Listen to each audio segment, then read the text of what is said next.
हाय दोस्तों, welcome to my YouTube channel Nancy Success Classes. दोस्तों, आज मैं आप सभी लोगों को जैन धर्म के बारे में बताऊंगी। हिस्ट्री में आज का हमारा टॉपिक है जैन धर्म। हमने आप सभी लोगों को बौद्ध धर्म बता दिए थे तथा बौद्ध धर्म एवं जैन धर्म से संबंधित भी महत्वपूर्ण क्वेश्चन करवा दिए थे कल। आज हम सभी लोग जैन धर्म को विस्तार रूप से पढ़ेंगे। तो देखिए दोस्तों, पहले हम जानेंगे कि जैन शब्द का अर्थ क्या है और जैन शब्द कहाँ से लिया गया है। तो देखिए दोस्तों, जैन शब्द संस्कृत के जिन से बना हुआ है। जैन शब्द संस्कृत के जिन से बना हुआ है। अब जिन का अर्थ क्या होता है? तो दोस्तों, जिन का अर्थ होता है विजेता, यानी कि जो व्यक्ति मन वाणी शरीर को जीत लिया हो उसे हम जिन यानी विजेता कहते हैं। देखिए दोस्तों, जैन शब्द संस्कृत की जिन से बना हुआ है। जैन शब्द संस्कृत की जिन से बना हुआ है और जिसका अर्थ होता है विजेता। जिसका अर्थ विजेता होता है और विजेता का मतलब जो व्यक्ति मन वाणी शरीर को जीत लिया हो। जो व्यक्ति मन वाणी और शरीर को जीत लिया हो, ऐसे व्यक्ति को जिन कहा जाता है। फिर हमारा आगे है कि जैन धर्म में कुल कितने तीर्थंकर थे। तो दोस्तों, जैन धर्म में कुल 24 तीर्थंकर थे। जैन धर्म में कुल 24 तीर्थंकर थे। और जैन धर्म की संस्थापक कौन है? तो दोस्तों, जैन धर्म की संस्थापक ऋषभदेव, यानी कि उन्हीं का नाम आदिनाथ है। ऋषभदेव का नाम ही आदिनाथ है। तो जैन धर्म की संस्थापक ऋषभदेव और आदिनाथ ही हैं। ऋषभदेव का ही नाम ही आदिनाथ है। तो जैन धर्म की संस्थापक ऋषभदेव हैं। फिर हम लोग आगे देखेंगे कि ऋग्वेद में कितने तीर्थंकर हैं। तो दोस्तों, ऋग्वेद में 2 तीर्थंकर हैं। पहले तीर्थंकर ऋषभदेव हैं। प्रथम तीर्थंकर ऋषभदेव हैं और उसके बाद 22वें तीर्थंकर अरिष्टनेमी हैं। 22वें तीर्थंकर अरिष्टनेमी है।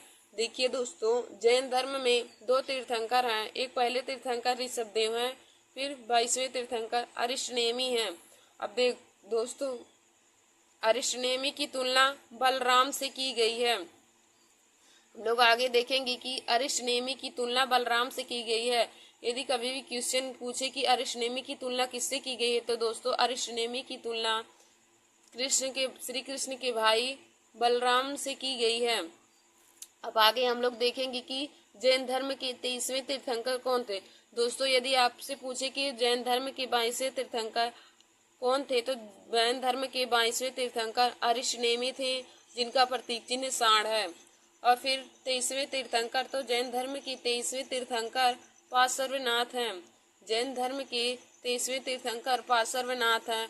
और पार्श्वनाथ का आप देखेंगे हम पार्श्वनाथ के बारे में थोड़ा। तो पार्श्वनाथ का जन्म महावीर स्वामी के जन्म से 250 साल पहले हुआ था। पार्श्वनाथ का जन्म महावीर स्वामी के जन्म से 250 साल पहले हुआ था। देखिए दोस्तों, पार्श्वनाथ का जन्म महावीर स्वामी के जन्म से 250 साल पहले हुआ था। और इनके पिता इक्ष्वाकु वंश के राजा थे। इनके पिता इक्ष्वाकु वंश के राजा थे और जिनका नाम अश्वसेन था। इनके पिता इक्ष्वाकु वंश के राजा थे जिनका नाम अश्वसेन था। और देखिए दोस्तों, इक्ष्वाकु वंश काशी में था जो वर्तमान बनारस है। इक्ष्वाकु वंश काशी में था जो वर्तमान में जिसे हम लोग बनारस कहते हैं, उसे पहले काशी कहा जाता था। फिर आगे देखेंगे कि पार्श्वनाथ की माता का क्या नाम था। तो पार्श्वनाथ की माता का नाम वामा देवी था। पार्श्वनाथ की माता का नाम वामा देवी था, जो नरमन की पुत्री थी। नरवमन की पुत्री थी। फिर आगे देखेंगे कि पार्श्वनाथ की पत्नी का नाम, तो इनकी पत्नी का नाम प्रभावती था, जो कुश स्थल की राजकुमारी थी।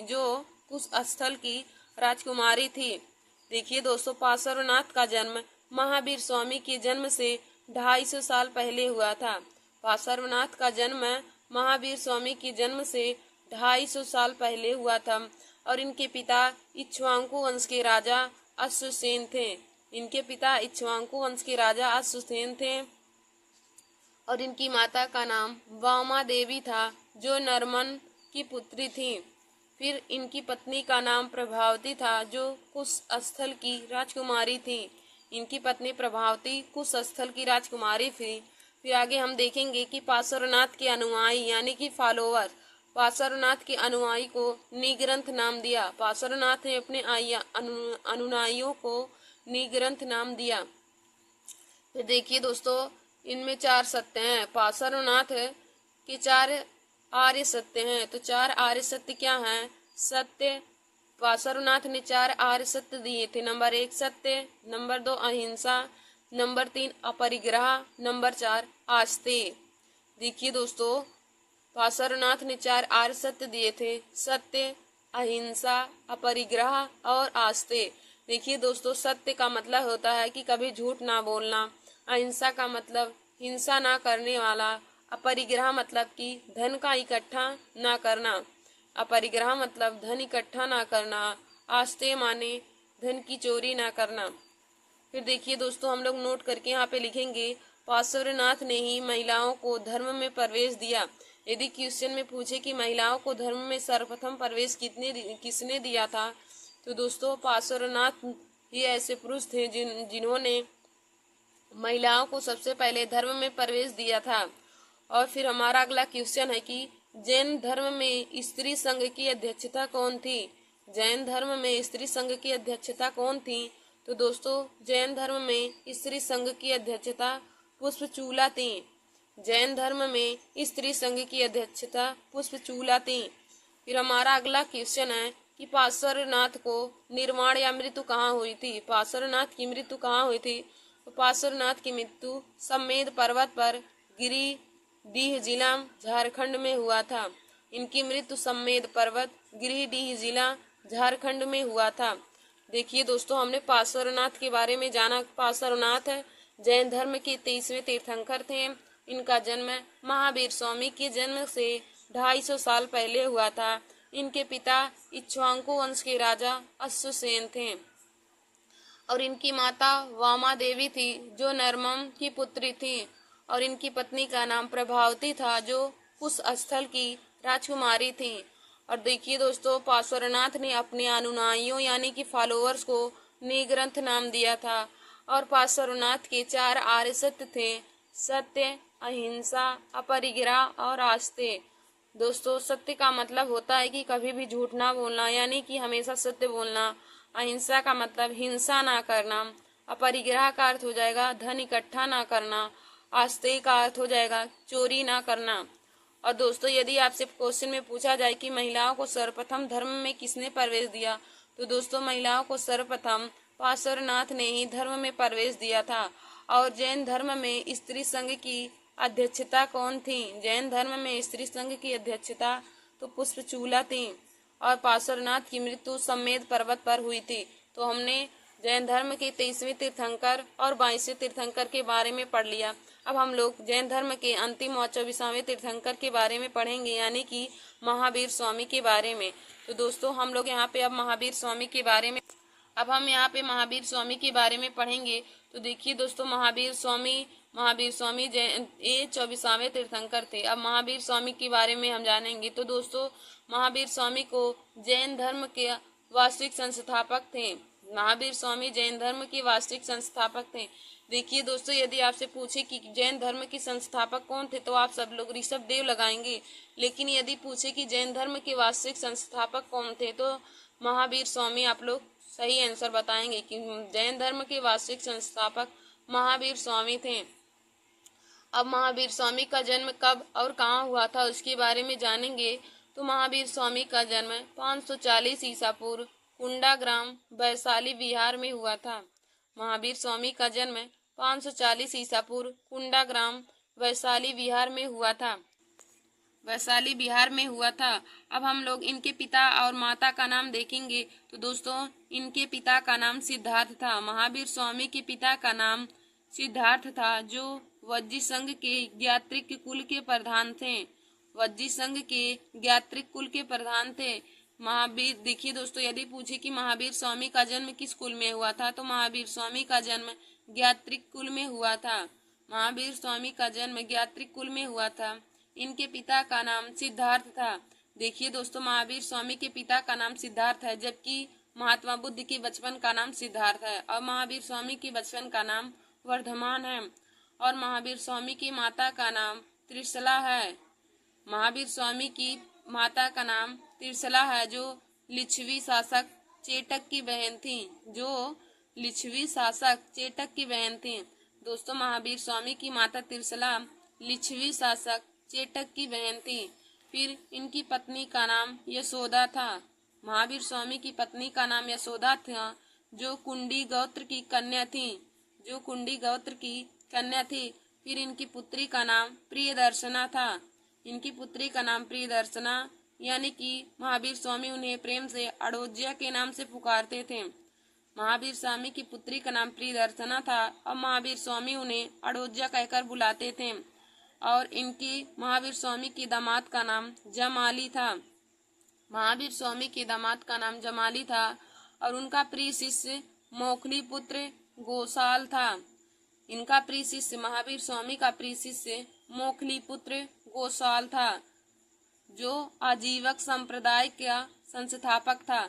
जो आजीवक संप्रदाय का संस्थापक था। देखिए दोस्तों, इनके दामाद का नाम, महावीर स्वामी के दामाद का नाम जमाली था और इनके प्रिय शिष्य मोखली पुत्र गोसाल था, जो आजीवक संप्रदाय का संस्थापक था। और महावीर स्वामी ने गृह त्याग कितनी वर्ष की अवस्था में किया? तो महावीर स्वामी ने गृह त्याग 30 वर्ष की अवस्था में किया था तथा और गृह त्याग में अपने भाई की सलाह लेकर, अपने भाई नंदीवर्धन से आज्ञा लेकर 30 वर्ष की अवस्था में महावीर स्वामी ने गृह त्याग कर दिया था। और इनके बचपन का नाम वर्धमान था। तो दोस्तों, हमने यहाँ पे महावीर स्वामी के जीवन के बारे में जान लिया कि महावीर स्वामी बौद्ध जैन धर्म के 24वें तीर्थंकर व अंतिम तीर्थंकर थे और इन्हें ही जैन धर्म का वास्तविक संस्थापक माना जाता है। इनका जन्म 540 ईसा पूर्व कुंडा ग्राम वैशाली बिहार में हुआ था। इनके पिता का नाम सिद्धार्थ, जो वज्जी संघ के ज्ञात्रिक कुल के प्रधान थे, तथा इनकी माता का नाम त्रिशला, जो लिच्छवी शासक चेटक की बहन थी। इनकी पत्नी का नाम यशोदा, जो कुंडी गोत्र की कन्या थी। और इनकी पुत्री का नाम प्रियदर्शना, जिसे महावीर स्वामी प्रेम से अड़ोज्या कहकर पुकारते थे। और इनकी दामाद का नाम जमाली था और इनका प्रिय शिष्य मोखली पुत्र गोसाल था, जो आजीवक संप्रदाय का संस्थापक था। और महावीर स्वामी ने अपने बड़े भाई नंदीवर्धन से आज्ञा लेकर 30 वर्ष की अवस्था में गृह त्याग कर दिया था। महावीर स्वामी ने अपने बड़े भाई नंदीवर्धन से आज्ञा लेकर 30 वर्ष की अवस्था में गृह त्याग ले लिया था और इनके बचपन का नाम वर्धमान था। अब दोस्तों, हम लोग देखेंगे कि महावीर स्वामी को ज्ञान कब और कहाँ प्राप्त हुआ। तो महावीर स्वामी को 12 वर्ष की तपस्या के पश्चात, यानी कि 42 वर्ष की आयु में जिराम्भिक ग्राम ऋजुपालिका नदी के किनारे साल वृक्ष के नीचे इन्हें ज्ञान की प्राप्ति हुई। महावीर स्वामी को 12 वर्ष की तपस्या के पश्चात 42 वर्ष की आयु में जिराम्भिक गांव ऋजुपालिका नदी के किनारे साल वृक्ष के नीचे ज्ञान की प्राप्ति हुई थी। देखिए दोस्तों, महावीर स्वामी को ज्ञान 42 वर्ष की अवस्था में और ऋजुपालिका नदी के किनारे साल वृक्ष के नीचे प्राप्त हुआ था, जबकि महात्मा बुद्ध को 6 वर्ष की तपस्या के पश्चात और 35 वर्ष की आयु में उन्हें निरंजना नदी के किनारे और पीपल वृक्ष के नीचे प्राप्त हुआ था ज्ञान, और जबकि इन्हें साल वृक्ष के नीचे प्राप्त हुआ। देखिए दोस्तों, यदि पूछे कि महात्मा बुद्ध को ज्ञान कहाँ प्राप्त हुआ था, तो महात्मा बुद्ध को ज्ञान बोध गया में निरंजना नदी के किनारे और पीपल वृक्ष के नीचे प्राप्त हुआ था, जबकि महावीर स्वामी को 12 वर्ष की तपस्या के पश्चात 42 वर्ष की आयु में ऋजुपालिका नदी के किनारे और साल वृक्ष के नीचे प्राप्त हुआ था। महावीर स्वामी को ज्ञान साल वृक्ष के नीचे प्राप्त हुआ था, जबकि महात्मा बुद्ध को ज्ञान पीपल वृक्ष के नीचे प्राप्त हुआ था। और इनकी मृत्यु कब हुई? तो महावीर स्वामी की मृत्यु 468 ईसा पूर्व पावापुरी में हुई थी, और पावापुरी राजगीर के पास है। देखिए दोस्तों, इनको मोक्ष या मृत्यु 468 ईसा पूर्व पावापुरी में प्राप्त हुई थी। और इन्होंने अपना प्रथम उपदेश कहाँ दिया था? तो महावीर स्वामी ने अपना प्रथम उपदेश राजगिरी में विपुलाचल पहाड़ी पर दिया था। महावीर स्वामी ने अपना प्रथम उपदेश राजगिरी में विपुलाचल पहाड़ी पर दिया था। देखिए दोस्तों, महावीर स्वामी ने अपना प्रथम उपदेश राजगिरी में विपुलाचल पहाड़ी पर दिया था। अब हम महावीर स्वामी की उपाधियों के बारे में जानेंगे कि महावीर स्वामी ने कौन कौन सी उपाधियां प्राप्त की थी। तो दोस्तों, इन्होंने केवलिन, जिन, निग्रंथ और आहर्त नामक उपाधियां प्राप्त की। महावीर स्वामी ने केवलिन, जिन, निग्रंथ और आहर्त नामक उपाधियां प्राप्त की। तो केवलिन का अर्थ हो जाएगा जिसे सर्वोच्च ज्ञान प्राप्त कर लिया हो।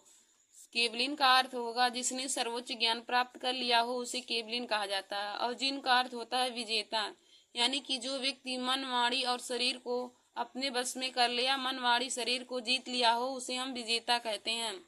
और निग्रंथ का अर्थ हो जाएगा बंधन रहित। निग्रंथ का अर्थ बंधन रहित, यानी कि किसी की मोह माया में ना रहने वाला, उसे हम निग्रंथ कहते हैं। और आर्त का अर्थ होता है पूजनीय। आर्त का अर्थ हो जाएगा पूजनीय। तो महावीर स्वामी ने 4 उपाधियां प्राप्त की, केवलिन, जिन, निग्रंथ और आर्त। केवलिन का अर्थ जिसने सर्वोच्च ज्ञान प्राप्त कर लिया हो, और जिन का अर्थ हो जाएगा विजेता, निग्रंथ का अर्थ हो जाएगा बंधन रहित, और आहर्त का अर्थ हो जाएगा पूजनीय। अब हम देखेंगे कि जैन धर्म की शिक्षाएं क्या थी। महात्मा बुद्ध ने जैन धर्म की कौन कौन सी शिक्षाएं थी, या जैन धर्म में कौन कौन सी शिक्षा थी, तो उसको जानेंगे। तो जैन धर्म की शिक्षा सत्य, अहिंसा, अपरिग्रह, आस्तेय। तो सत्य का अर्थ हो जाएगा हमेशा सत्य बोलने वाला। अहिंसा का अर्थ हिंसा या हत्या ना करने वाला। अपरिग्रह मतलब संपत्ति इकट्ठा ना करने वाला।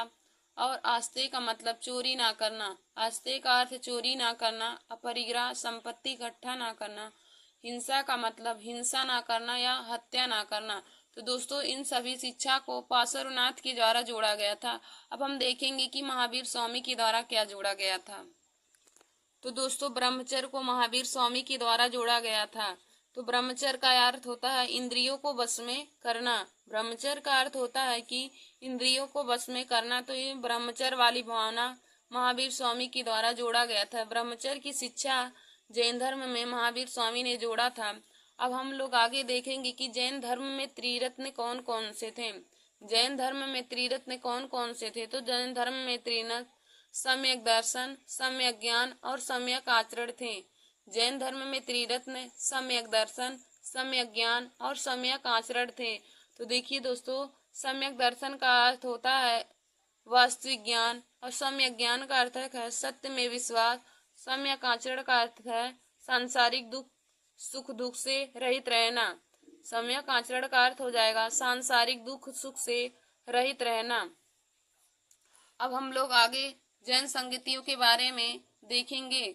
आगे हम लोग जैन संगतियों के बारे में देखेंगे। तो दोस्तों, तो प्रथम जैन संगति 322 ईसा पूर्व पाटलिपुत्र में हुआ था। प्रथम जैन संगति 322 ईसा पूर्व पाटलिपुत्र में हुआ था, और इसके अध्यक्ष स्थूल भद्र थे। प्रथम जैन संगति 322 ईसा पूर्व पाटलिपुत्र में हुआ था, जिसके अध्यक्ष स्थूल भद्र थे। और इसका परिणाम क्या हुआ कि इसमें 12 अंग को संकलित किया गया। इसमें का परिणाम क्या था, इसमें 12 अंग को संकलित किया गया, यानी कि 12 अंग का अर्थ जैन ग्रंथों। इसमें 12 जैन ग्रंथों को संकलित किया गया है। प्रथम जैन संगति में 12 अंगों या जैन ग्रंथों को संकलित किया गया है। प्रथम जैन संगति 322 ईसा पूर्व पाटलिपुत्र में हुआ था, और इसके अध्यक्ष स्थूल भद्र थे। और दोस्तों, जैन संप्रदाय में 2 लोग आते हैं, एक श्वेतांबर एक दिगंबर। जैन संप्रदाय में 2 लोग आते हैं, श्वेतांबर और दिगंबर। तो श्वेतांबर का अर्थ हो जाएगा जो श्वेत वस्त्र धारण करते हों। श्वेतांबर का अर्थ होता है कि जो श्वेत वस्त्र धारण करते हों, और दिगंबर का अर्थ होता है कि जो नग्न रहते हैं। दिगंबर का अर्थ जो नग्न रहते हैं, और श्वेतांबर का अर्थ होता है कि जो श्वेत वस्त्र धारण करते हैं। अब हम लोग दूसरी जैन ग्रंथि देखेंगे। तो दोस्तों, दूसरी जैन ग्रंथि 553 ईसा पूर्व में हुआ था। दूसरी जैन संगति 513 ईसा पूर्व वल्लभी गुजरात में हुआ था।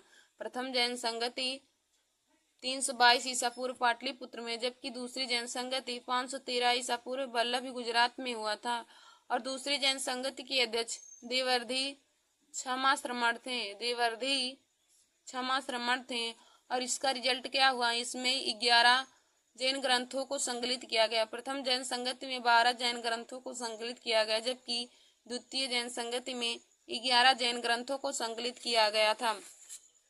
देखिए दोस्तों, आज मैंने आप सभी लोगों को जैन ग्रंथ के बारे में पूरा बता दिया है, जैन धर्म के बारे में सब कुछ बता दिया है। तो आप सब लोग हमारे इस वीडियो को जरूर देख लीजिए, क्योंकि इसमें जैन धर्म से संबंधित बहुत ही इम्पोर्टेंट क्वेश्चन मैंने आप सभी लोगों को बताए हैं। तो आप सब लोग इस वीडियो को पूरा देख लीजिए और अपने दोस्तों में भी शेयर कर लीजिए और मेरे चैनल को लाइक व सब्सक्राइब करना ना भूलिए। धन्यवाद दोस्तों।